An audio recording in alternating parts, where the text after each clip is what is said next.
Yeah, I'm going to walk down the path. As you can see, this is a large area here filled with daylilies. There's some evening primrose that are starting to bloom. This is a area here with the species daylilies, the fulva, that are just getting ready to bloom in the next week. It's kind of fun when you have daylilies and you buy them according to the seasons. You have the extra early, mid-early, mid-late, late, and very late. So I have all of those bloom time for the daylilies, and that keeps the daylilies going into October. This little area here is planted with tropical milkweed. I bought these seedlings. I've grown them already, but this year I was late and didn't get them planted from seed.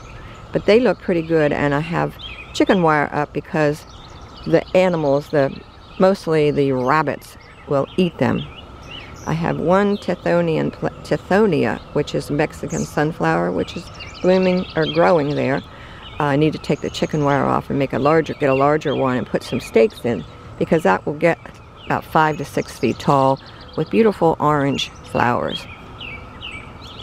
Okay, this area right here, I'm hoping tomorrow to weed and transplant some of the Brazilian verbena. That butterflies just love that. And this is a large patch of Jacob Klein Monardia, or bee balm, that will be blooming soon. You can see that the bud has formed there, and it won't be long before, especially this one, you can see the color forming. It won't be long before we get flowers. Here's another variety of it. This is, I think, raspberry colored. And in here, I have the tall zinnias, which I'm going to need to put stakes on them. The one in the back's already leaning. Some bug is chewing on the leaves. I don't know what, but I hope that they make it. I have a couple of daylilies in here. Have the Japanese forest grass in front of the bee balm. Here's another Japanese maple, weeping maple.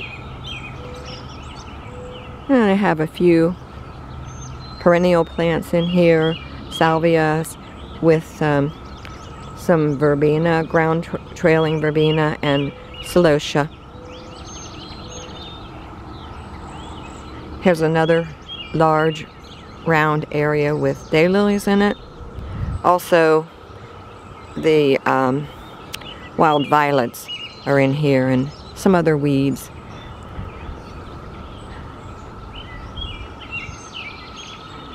Here's another area with the species daylily fulva, which will be blooming soon. So that will be nothing but orange blooming right there very shortly.